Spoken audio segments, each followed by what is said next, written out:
அன்பான தேவ பிள்ளைகள் எல்லோருக்கும் இயேசு கிறிஸ்துவின் நாமத்தில் வாழ்த்துக்களை தெரிவித்துக் கொள்கிறேன். பிதாவாகிய தேவனாலும் நம்முடைய கர்த்தராகிய இயேசு கிறிஸ்துவினாலும் உங்கள் எல்லோரோட வாழ்விலும் கிருபையும் சமாதானமும் உண்டாவதாக என்று சொல்லி உங்களை வாழ்த்துவதிலே மிகுந்த மகிழ்ச்சி அடைகிறேன்.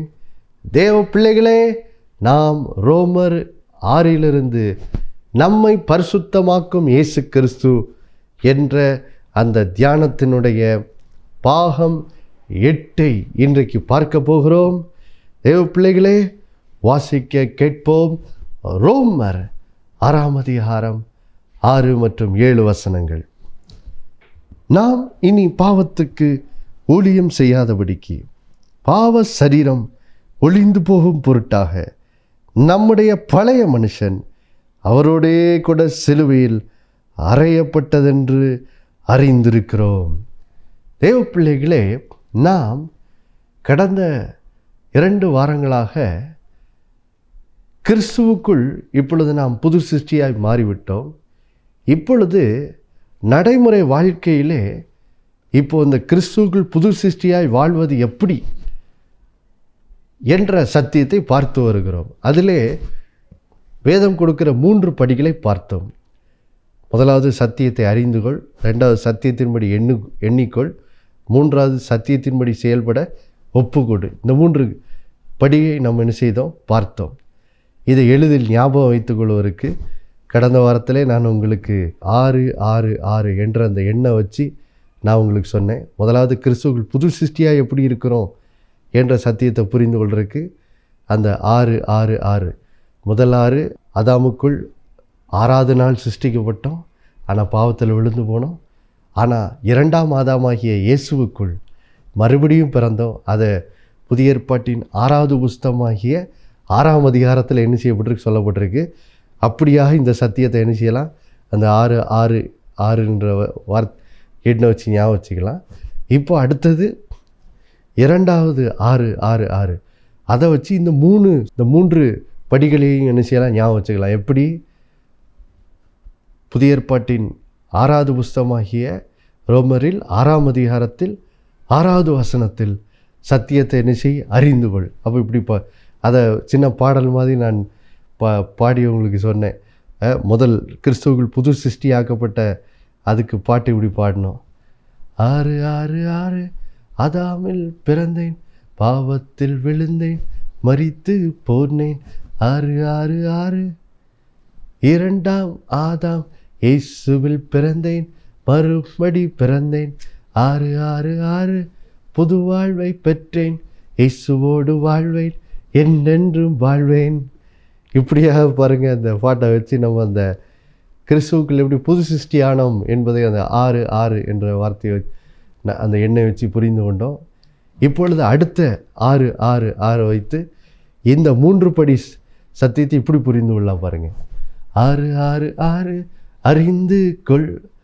அடுத்தது 6 எண்ணிக்கொள். 6 என்னது? புதிய ஏற்பாட்டின் 6வது புஸ்தகமாகிய ரோமரின் 6ஆம் அதிகாரத்தின் 11வது வசனத்தில் என்ன சொல்லுது? எண்ணிக்கொள். அடுத்து 13வது வசனத்தில் ஒப்புக்கொடுன்னு சொல்லுது. அப்போ இப்படி பாடலாம், 6 அறிந்து கொள், 6 எண்ணிக்கொள், 6 ஒப்புக்கொடு, இதன்படி செய்தா நீ பரிசுத்தமாவாய். அல்லேலூயா. அப்போது இந்த இப்படியாக இந்த 3 இதையும் எளிதில் என்ன செய்யலாம், ஞாபகம் வைத்து கொள்ளலாம்.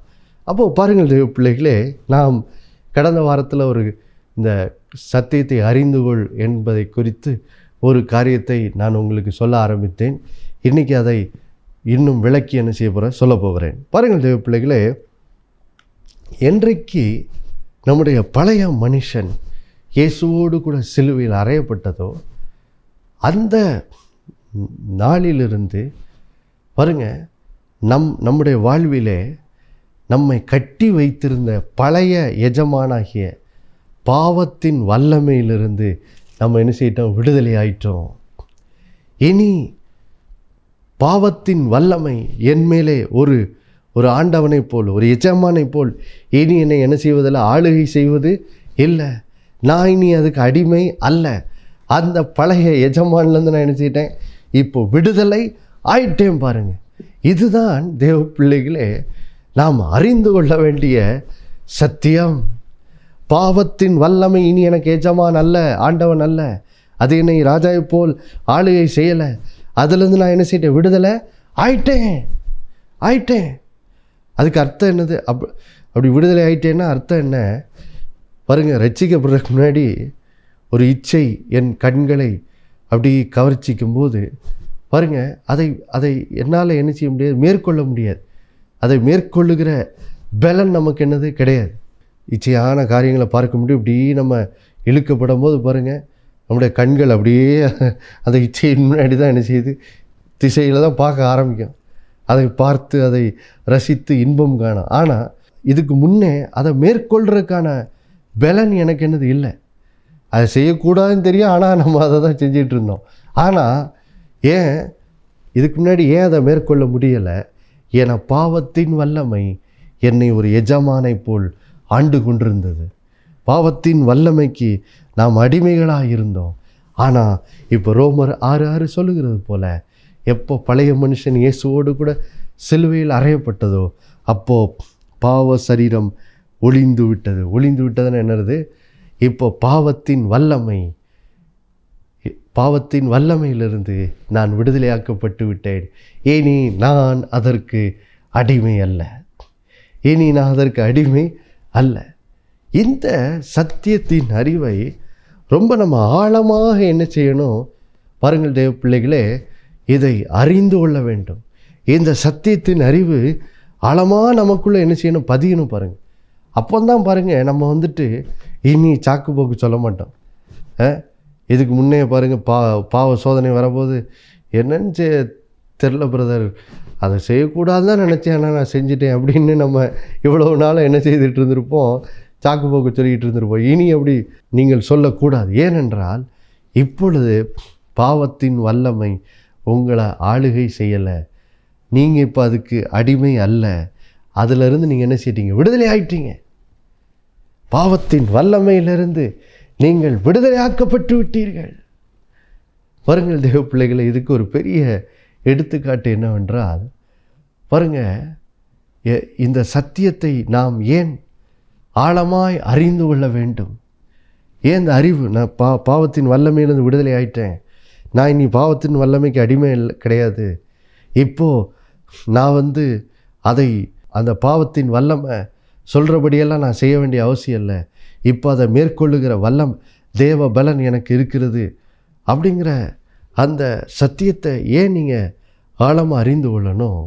பாருங்கள் தேவ பிள்ளைகளே, அதை புரிந்து கொள்றதுக்கு இஸ்ரேல் ஜனங்களோட வாழ்க்கைக்கு நம்ம செல்லணும். பாருங்கள், நான் ஒரு வசனத்தை உங்களுக்கு வாசிக்கிறேன். எண்ணாகமும் 14ஆம் அதிகாரம், எண்ணாகமும் 14ஆம் அதிகாரத்தில் 2-3 வசனத்தை நான் உங்களுக்கு வாசிக்கிறேன்.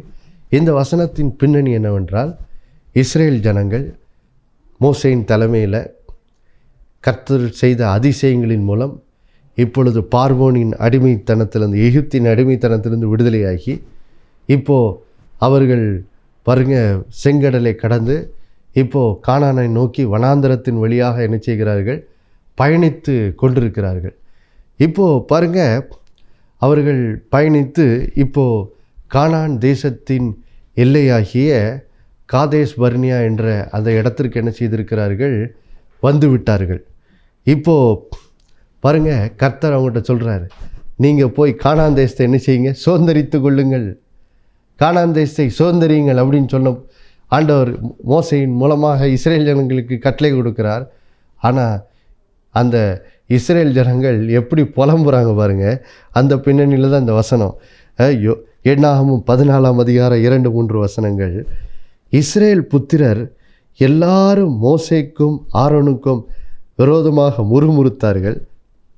சபையார் எல்லாரும் அவர்களை நோக்கி, எகிப்து தேசத்திலே செத்து போனோமானால் நலமாயிருக்கும், இந்த வனாந்தரத்திலே நாங்கள் செத்தாலும் நலன், நாங்கள் பட்டயத்தால் மடியும்படிக்கும் எங்கள் பெண் ஜாதிகளும் பிள்ளைகளும் கொள்ளையாகும்படிக்கும் கர்த்தர் எங்களை இந்த தேசத்துக்கு கொண்டு வந்தது என்ன? எகிப்துக்கு திரும்பி போகிறதே எங்களுக்கு உத்தமம் அல்லவோ என்றார்கள். பாருங்கள் பிள்ளைகளே, ஏன் நாம் பாவத்தின் வல்லமை என்ற அந்த பழைய எஜமானின் அடிமைத்தனத்திலேருந்து நம்ம விடுதலை ஆயிட்டோம் அப்படிங்கிற அந்த சத்தியத்தை ஏன் ஆழமாக அறிந்து கொள்ள வேண்டும்? அதை அறிந்து கொள்வதனுடைய முக்கியத்துவம் என்ன? பாருங்கள் பிள்ளைகளே, அதை புரிந்து கொள்றதுக்கு தான் இந்த இஸ்ரேல் ஜனங்களோட வாழ்க்கையை பார்த்துக்கிட்டு இருக்கோம். பாருங்கள், இஸ்ரேல் ஜனங்கள் மோசேயின் தலைமையில் அவர்களை இதுக்கு முன்னே கொடுமைப்படுத்தி அவர்களை மிகுந்த வேதனைக்குட்படுத்தின அவர்களுடைய பழைய எஜமானாகிய பார்வோனின் அடிமைத்தனத்திலிருந்தும் எகிப்தின் அடிமைத்தனத்திலிருந்தும் மோசேயின் தலைமையில் என்ன செய்யிட்டாங்க? இஸ்ரேல் ஜனங்கள் அந்த அடிமைத்தனத்திலேருந்து என்ன செய்யிட்டாங்க? விடுதலையாகி இப்போ என்ன செய்யிட்டாங்க? வெளியே வந்துட்டாங்க. வெளியே எகிப்திலேருந்து வெளியே வந்து இப்போது கானானை நோக்கி என்ன செய்கிறாங்க? வனாந்தரத்தின் வழியாக, சீனாய் வனாந்தரத்தின் வழியாக என்ன செய்கிறார்கள்? இஸ்ரேல் தேசத்தை நோக்கி அவங்க என்ன செய்கிறாங்க? கடந்து போகிறாங்க. அப்போது பாருங்கள் பிள்ளைகளே, மோசேயின் தலைமையில் கர்த்தருடைய வல்லமையினால் இஸ்ரேல் ஜனங்கள் பார்வோன் எகிப்தின் அடிமைத்தனத்தில் என்ன செய்யாச்சு? விடுதலை ஆயாச்சு. அந்த கொடுமை நிறைந்த அடிமைத்தன வாழ்க்கையிலிருந்து மிகுந்த துக்கமும் வேதனையும் நிறைந்த அந்த அடிமைத்தன வாழ்க்கையிலேருந்து இஸ்ரேல் ஜனங்கள் என்ன செய்யிட்டாங்க? விடுதலை ஆயிட்டாங்க. விடுதலை ஆனாலும் பாருங்க, இஸ்ரேல் ஜனங்கள் பாருங்க தங்களுடைய அந்த வனாந்தர பாதையின் வழியாக அந்த கானானை நோக்கி அவங்க போகும்போது அந்த வனாந்தரத்தில் பாருங்கள், அந்த வனாந்தரம் என்றால் பாலைவனம், அந்த பாலைவனத்தில் அவங்க சந்தித்த ஒவ்வொரு பிரச்சனையின் வேளையிலும் பாருங்கள், அவங்களுக்கு தண்ணி இல்லாமல் போச்சு, உணவு இல்லாமல் இருந்துச்சு. அப்போது இப்படி ஒவ்வொரு சவாலை வனாந்தரத்தில் என்ன செய்கிறாங்க? சந்திக்கிறாங்க. ஒவ்வொரு முறையும் அவங்க சந்திக்கும் போது அவங்க செய்த ஒரு காரியம் என்னவென்றால் பாருங்கள், அவர்கள் பார்வோனின் அடிமைத்தனத்திலிருந்தும் எகிப்தின் அடிமைத்தனத்திலிருந்து விடுதலை ஆனாலும் பாருங்கள், அவங்க அந்த அறிவு, அந்த உணர்வு, நான் பார்வோனின் அடிமைத்தனத்தில் விடுதலை ஆகிட்டேன்ப்பா, நான் எகிப்தின் அடிமைத்தனத்தில் விடுதலை ஆகிட்டேன், அந்த அடிமைத்தன வாழ்க்கை முடிஞ்சிட்டு அல்லேலூயா அப்படின்னு சொல்லி அவங்க அந்த சத்தியத்தை உணர்ந்து அவங்க கர்த்தரை துதிக்காமல் என்ன செய்தாங்க? அந்த விடுதலை ஆன அந்த சத்தியத்தின் உணர்வு அவங்களுடைய இருதயத்தில் ஆழமாக பதியாததுனால என்னாச்சுன்னா, ஒவ்வொரு முறையும் அவங்க வனாந்தரத்தில் ஒரு பிரச்சனையை சந்திக்கும் போது அவங்க என்ன தெரியுமா சொன்னாங்க? நான் எகிப்திலே இருந்திருந்தால் நலமாக இருந்திருக்குமே, எகிப்திலே ஒருவேளை வாழ்ந்திருப்பேன், ஆனால் நலமாக இருந்திருக்குமே இப்படின்னு சொல்லி எப்பொழுதும் பார்த்திங்கன்னா தங்களுடைய பழைய விடுதலையான அந்த வாழ்க்கை குறித்த சிந்தையாகவே அவங்க என்ன செய்கிறாங்க? இருக்கிறாங்க. எகிப்தின் சிந்தையாகவே இருக்கிறாங்க.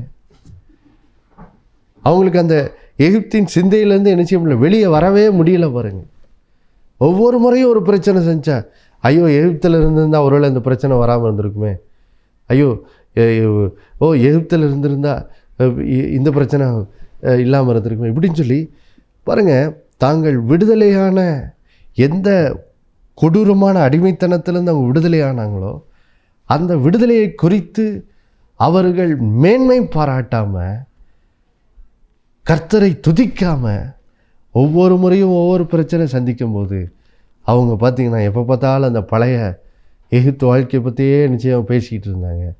அதனால் என்னாச்சு பாருங்கள் தேவ பிள்ளைகளே, அந்த எகிப்திலிருந்து மோசேயின் தலைமையில் வெளியே வந்த கிட்டத்தட்ட 20 லட்சத்துக்கு அதிகமான அந்த இஸ்ரேல் ஜனங்கள், அந்த சந்ததி பார்த்தீர்கள் என்றால் வனாந்தரத்திலே என்ன செய்தார்கள்? மரித்து போனார்கள். அவிசுவாசத்தின் நிமித்தம் கானான் தேசத்தை சுதந்திரியாமல் பாருங்கள் வனாந்தரத்திலே என்ன செய்தார்கள்? மரித்து போனாங்க. காரணம் என்ன? அவங்களுக்குள்ள தாங்கள் பார்வோனின் அடிமைத்தனத்திலிருந்து எகிப்தின் அடிமைத்தனத்தில் விடுதலையாயிட்டோம் என்ற அந்த சத்தியத்தினுடைய அறிவின் உணர்வு இருதயத்தில் ஆழமாக என்ன செய்யலை? பதியவே இல்லை. நான் விடுதலையாக்கப்பட்டவன், எகிப்தின் அடிமைத்தனத்தில் நான் விடுதலை ஆயிட்டேங்கிற அந்த ஒரு உணர்வு, அந்த கர்த்தரை துதிக்கிற துதி அவங்க இருதயத்தில் இருந்து இல்லவே இல்லை. பாருங்கள், அதனால் என்னாச்சு? ஒவ்வொரு முறையும் பிரச்சனை வரும்போது, ஒவ்வொரு முறையும் ஒவ்வொரு புது புது சவால் வனாந்தரத்தில் சந்திக்கும் போது அவங்க அந்த எகிப்தை பற்றி பேசியே பார்த்திங்கன்னா முறுமுறுப்பாங்க மோசேக்கு விரோதமாக. அப்போது பாருங்கள் தேவ பிள்ளைகளே, இது ஒரு நல்ல காரியத்தை நமக்கு என்ன செய்கிறது, கற்றுத்தருகிறது. பாருங்கள், நாம் பாவத்தின் வல்லமையிலிருந்து விடுதலை ஆயிட்டோம். இப்போ நம்ம அந்த எஜமான கீழே இல்லை, நம்ம இப்போ அந்த பாவத்தின் வல்லமையிலிருந்து விடுதலை ஆயிட்டோம் என்ற அந்த சத்தியத்தின் அறிவு நம்முடைய இருதயத்துக்குள்ளே ஆழமாக பதியாமல் இருந்தால் நம்ம என்ன பண்ணுவோம், இஸ்ரேல் ஜனங்களை போல தான் நம்ம பாருங்கள் விடுதலையாக்கப்பட்டிருந்தாலும் பாருங்கள் நம்முடைய மனதின் சிந்தையில் நம்ம இன்னும் அந்த பழைய வாழ்க்கையை பற்றியே சிந்திச்சுக்கிட்டு பாருங்கள், நம்ம ஒருவேளை ரட்சிக்கப்படுறதுக்கு முன்னாடி நல்லா ஃப்ரெண்ட்ஸோடு ஜாலியாக கூத்தடிச்சு இப்படி வாழ்கிறவரெல்லாம் இருந்திருப்போன்னு வச்சுக்கோமே. இப்போ நம்ம ரட்சிக்கப்பட்டாச்சு, ரட்சிக்கப்பட்டதுனால இப்போ நம்ம என்ன செய்கிறோம், ஃப்ரெண்ட்ஸோடு உட்காந்துட்டு அசிங்கமாக பேசி இப்படி கூத்தடிக்கிற கேலி பண்ணுற அந்த வாழ்க்கையிலேருந்து வெளியே வந்துட்டோன்னு வச்சுக்குவோம். இப்போ நம்ம ரட்சிக்கப்பட்டாச்சு, அந்த பழைய வாழ்க்கையிலேருந்து என்ன செய்தாச்சு, விடுதலை ஆயாச்சு. ஆனாலும் பாருங்கள், இப்போ நம்ம அந்த அந்த பழைய அடிமைத்தனம் எவ்வளோ பொல்லாததாக இருந்தது, அந்த பழைய அந்த அந்த பழைய அடிமைத்தனம் எவ்வளோ பொல்லாததாக இருந்துச்சு. அதனால் அந்த பழைய பாவ வாழ்க்கையினால் நம்ம எந்த அளவுக்கு வாழ்க்கையில் நம்ம எந்த அளவுக்கு வேதனையை அனுபவித்தோம் அப்படிங்கிறத நம்ம உணராமல் பாருங்கள், இப்போ அந்த பொல்லாத அந்த அடிமைத்தன வாழ்க்கையிலிருந்து நம்ம இப்போ கர்த்தர் விடுவிச்சதுனால அந்த வேதனையிலிருந்து அந்த இப்போ கர்த்தர் விடுவிச்சிருக்கிறாரு. இவ்வளோ பெரிய பொல்லாத அடிமைத்தன வாழ்க்கையிலேருந்து விடுவிச்சிருக்கிறாருங்கிறத நான் உணர்ந்து கர்த்தரை பாருங்கள், அதை அறிந்து உணர்ந்து கர்த்தரை துதிக்காமல் நம்ம இருக்கும்போது என்ன தெரியுமா ஆகும் பாருங்கள். இப்போ நான் இருக்கிறேன், இப்போ பழசு மாதிரி போய் எல்லாரோட கூத்தடிச்சுக்கிட்டு கேலி பண்ணிக்கிட்டு ஒருவேளை பாருங்கள் சினிமாவுக்கு அங்கேக்கும் ஊரை சுற்றாமல் இருக்கிறேன்னு வச்சுக்கோம். அப்படி இருக்கிறேன். ஆனாலும் பாருங்கள், இப்போது இந்த பொல்லாத அடிமைத்தன வாழ்க்கையிலேருந்து கர்த்தரை விடுவிச்சிட்டாரு. இதுக்கு முன்னாடி அதனால் எனக்கு எவ்வளோ வேதனை உண்டாச்சு அப்படிங்கிறத அதை ஆழமாக உணர்ந்தவனாக நான் அதை எண்ணி துதிக்காதவனாக இருந்தால் என்னாகும்னா பாருங்கள், இப்போது நான் விடுதலையாக்கப்பட்ட மனுஷனாக இருந்தாலும் என்ன தெரியுமா ஆகும், சனிக்கிழமை ஆகிட்டேன்னா ஒருவேளை ஃப்ரெண்ட்ஸ் எல்லாம் ஜாலியாக அவங்க ஜாலியாக என்ஜாய் பண்ணி சினிமாவுக்கு போயிட்டான்னு வச்சுக்கோங்க.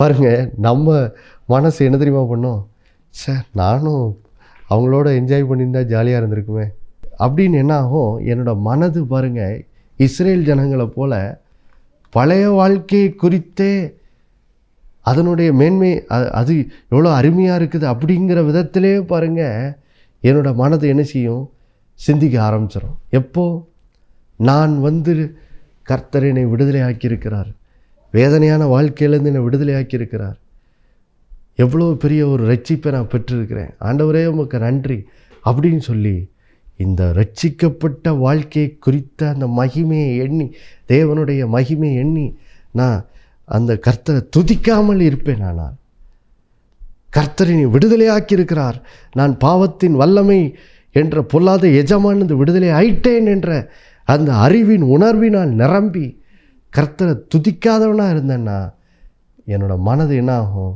தன்னால் இஸ்ரேல் ஜனங்களை போல தான் பாருங்கள் ரட்சிக்கப்பட்ட பிறகும் இன்னும் பழைய வாழ்க்கையை குறித்தே எண்ணி சார் ஒருவேளை அதிலே இருந்திருக்கலாம், அதிலே இருந்தால் இன்னும் நல்லா இருந்திருக்கும் அப்படின்னு சொல்லி பாருங்கள் நம்முடைய எண்ணம் மறுபடியும் பழைய பாவ வழிகளுக்கே என்ன செய்யும், போக ஆரம்பிச்சிடும். பிசாசு நம்மளை என்ன செய்வோம், வஞ்சிக்க ஆரம்பிச்சிருவான். கடைசியில் என்னாகும், நாம் இஸ்ரேல் ஜனங்களை போல் மறுபடியும் அதே பழைய பாவ வாழ்க்கைக்குள்ளே போய் கடைசியில் முற்றிலுமாக என்ன செய்வோம், அழிஞ்சு போயிடும். அப்போது அவர்களுடைய பிள்ளைகளே, இதனால தான் ஆண்டவர் சொல்கிறாரு, நீ ரட்சிக்கப்பட்டவானே, ரட்சிக்கப்பட்ட பிறகு இந்த சத்தியத்தை என்ன செய்ய, அறிந்து கொள். நீ பெற்றுக்கொண்ட ரட்சிப்பின் பாக்கியத்தை குறித்த அந்த மகத்துவத்தை உணர்ந்து கொள். நீ ஒரு பொல்லாத அரக்கனாகிய பாவம் அதனுடைய வல்லமையிலிருந்து இப்போ ரட்சிக்கப்பட்டிருக்க. அந்த வல்லமை உனக்கு என்ன பண்ணிச்சு? இதுக்கு முன்னாடி உன் வாழ்விலே கிரியை செய்து உன்னை பல இச்சைகளுக்கு பல பாவங்களுக்கு அடிமைப்படுத்தி உன் வாழ்க்கையிலே நீ மிகுந்த வேதனை என்ன செய்து அனுபவிச்சுட்டு இருந்த அந்த வேதனை நிறைந்த வாழ்க்கையிலிருந்து நீங்கள் விடுதலையாகிருக்கிறீங்க என்ற அந்த சத்தியத்தின் உணர்வு இப்போ உங்களுக்குள்ளே என்ன செய்யணும்? பதியணும். பாருங்கள், நான் விடுதலையாக்கப்பட்டவன், வேதனை நிறைந்த வாழ்க்கையிலிருந்து விடுதலையாக்கப்பட்டிருக்கிறேன் அப்படின்னு அந்த சத்தியத்தின் அறிவு உங்களுக்குள்ளே ஆழமாய் பதியும் போது பாருங்கள், அதை எண்ணி நீங்கள் ஒவ்வொரு நாளும் கர்த்தரை துதிச்சுக்கிட்டே இருக்கும்போது என்ன செய்வீங்க? இப்போ பாருங்கள் ஃப்ரெண்ட்ஸ் வந்துட்டு, டே என்னடா நண்பா பாரு, என்ன ஏசு பைபிள்னு சொல்லிக்கிட்டு இப்படி போய்கிட்டு இருக்கேன். நாங்கள்லாம் பாரு எவ்வளோ ஜாலியாக பாரு, இன்றைக்கி அந்த புது படம் ரிலீஸ் ஆகிருக்கு, போய் எவ்வளோ ஜாலியாக என்ஜாய் பண்ணிக்கிட்டு இருக்கான். நீ என்னென்னா சர்ச்சு பைபிள்னு ஓடிக்கிட்டு இருக்கே, எவ்வளோ என்ஜாய்மெண்ட்டை மிஸ் பண்ணுறடா அப்படின்னு சொல்லி போங்க. ஃப்ரெண்ட்ஸ் உங்கள்கிட்ட வந்து சொல்லும் போது நீங்கள் என்ன தெரியுமா சொல்லுவீங்க? இல்லை நண்பா, நான் ஒரு என்ஜாய்மெண்ட்டையும் மிஸ் பண்ணலை. இப்போது இதுக்கு முன்னாடி வாழ்ந்த அந்த வாழ்க்கையில் எனக்கு நிம்மதியே இல்லாமல் இருந்துச்சு, நான் சமாதானமற்றவனாக இருந்தேன். ஆனால் இப்போ அந்த பொல்லாத அடிமைத்தன வாழ்க்கையிலேருந்து இயேசு என்னை விடுதலை ஆக்கிட்டார். இப்போ பாவத்தின் வல்லமையிலேருந்து நான் விடுதலை ஆகிட்டேன். விடுதலையானதுனால இப்போ நான் ரொம்ப சமாதானத்தை என்ன செய்கிறேன்? அனுபவிக்கிறேன். இப்போ இந்த இயேசுவின் அன்பை அதிகமாக அறிந்து கொள்ள நான் சர்ச்சுக்கு போகிறேன், அவருடைய வசனத்தை கேட்குறேன். கேட்க எனக்குள்ளே இப்போ பெரிய சமாதானம் இருக்குது, எனக்குள்ளே ஒரு பெரிய மகிழ்ச்சி இருக்குது அப்படின்னு சொல்லி பாருங்கள். நீங்கள் இப்படி பேசுகிறவர்களா உங்கள் வாழ்க்கை என்ன செய்திடும்? மாறிடும். பாருங்கள், இனி நீங்கள் அந்த பழைய நினைவாகவே என்ன செய்ய மாட்டீங்க, இருக்க மாட்டீங்க. அவங்கள பார்க்கும்போது அவங்களாம் நம்மளோட என்ஜாய் பண்ணுறாங்களே அப்படின்னு நினைக்க மாட்டீங்க. நீங்கள் சொல்லுவீங்க, அவங்கள காட்டில் நான் தான் அதிகமாக என்ன செய்கிறேன்? என்ஜாய் பண்ணிக்கிட்டு இருக்கேன், ஏன்னா இப்போ நான் ரட்சிக்கப்பட்டிருக்கேன். அப்படிங்கிற அந்த ரட்சிப்பின் உணர்வு உங்கள் வாழ்க்கையை என்ன செய்கிறோம்? நிரப்பிவிடும். தேவ பிள்ளைகளே, அது உங்களுக்குள்ளே ஒரு பெரிய மறுரூபத்தை என்ன செய்து விடும்? கொண்டு வந்து விடும். அப்போது இன்றைக்கி நீங்கள் நல்லா அறிந்து கொள்ள வேண்டியது இதுதான். பாருங்கள், அது என்னது? பாவத்தின் வல்லமையிலிருந்து விடுதலையாக்கப்பட்டிருக்கீங்க. நீ பாவத்தின் வல்லமை உங்கள் எஜமான் அல்ல, நீ அதுக்கு அடிமை அல்ல. அந்த வேதனை நிறைந்த அடிமைத்தன வாழ்க்கையிலிருந்து நீங்கள் விடுதலையாகிவிட்டீர்கள். ஆதலால் இந்த நாளிலிருந்து கர்த்தர் உங்களுக்கு தந்த இந்த விடுதலையை எண்ணி, எப்படிப்பட்ட அடிமைத்தனத்திலிருந்து விடுதலையாக்கியிருக்கிறார் என்பதை எண்ணி அவரை அதிகமாக துதியுங்க. துதிக்கும்போது தேவ பிள்ளைகளே, நீங்கள் உங்கள் வாழ்க்கையிலே பெரிய ஆவிக்குரிய மறுரூபத்தை காண்பீர்கள்.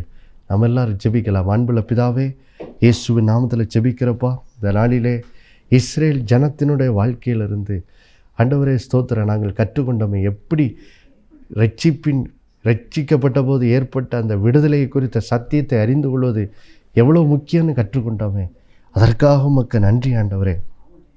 இந்த நாளில் உம்முடைய பிள்ளைகள் கேட்ட அந்த வசனத்தின்படி தாங்கள் எவ்வளோ பெரிய பொல்லாத அடிமைத்தன வாழ்க்கையிலிருந்து விடுதலையாக்கப்பட்டிருக்கிறோம், அதனால் எவ்வளோ வேதனையிலிருந்து விடுதலையாக்கப்பட்டிருக்கிறோம் என்பதை உணர்ந்து கொண்டு ஆண்டவரே அந்த சத்தியத்தை எண்ணி உடைய பிள்ளைகள் உம்மை துதிக்கிறவர்களாய் மாறட்டும். துதிக்கிறவர்களாய் மாறி இனி பழைய வாழ்க்கையின் சிந்தைகளிலிருந்து எண்ணங்கள்லேருந்து பரிபூர்ண விடுதலையாகி இனி புது வாழ்க்கையின் ஆண்டவரே எண்ணங்களினால் நிரம்பி இப்போது கிறிஸ்துவுக்குள் உடைய பிள்ளைகளுக்கு உண்டாயிருக்கிற ரட்சிப்பின் அந்த சுதந்திரத்தை எண்ணி கர்த்தர் நல்லவர் என்பதை ருசித்து பார்த்து ஒவ்வொரு நாளும் துதித்து கர்த்தர் தருகிற சமாதானத்தையும் சந்தோஷத்திலையும் இந்த பிள்ளைகள் வளர்ந்து பெருகி நீர் தருகிற ஆண்டவர் விடுதலையிலே வளர்ந்து பெருக இந்த பிள்ளைகள் ஒவ்வொருத்தருக்கும் உதவி செய்யுங்க. பிள்ளைகளுடைய கையின் பிரயாசங்களை ஆசீர்வதிங்க. எல்லா வியாதி பலவீனங்களிலிருந்தும் பிள்ளைகளுக்கு இயேசுவின் நாமத்தில் விடுதலையை தாங்க. வழி தப்பி போகிற பிள்ளைகள் வாழ்விலே ஆண்டவரே ஸ்தோத்திரம், அவங்க அந்த பாவத்திலேருந்து விடுதலையை தந்து அவர்களையும் இந்த இயேசுவின் மூலம் பரிசுத்தப்படுத்தி அருளுங்க. அப்படி செய்ததுக்காக நன்றி. இயேசுவின் மூலம் வேண்டிக்கொள்ள ஒரு நல்ல பிதாவே, ஆமென். மறுபடியும் அடுத்த வாரம் சந்திக்க நினைப்பட்டுகிறேன். இயேசுவே ஆண்டவர். ஒவ்வொரு நாளும் அவர் மேல் விசுவாசம் வைத்து வாழுங்கள். ஆமென்.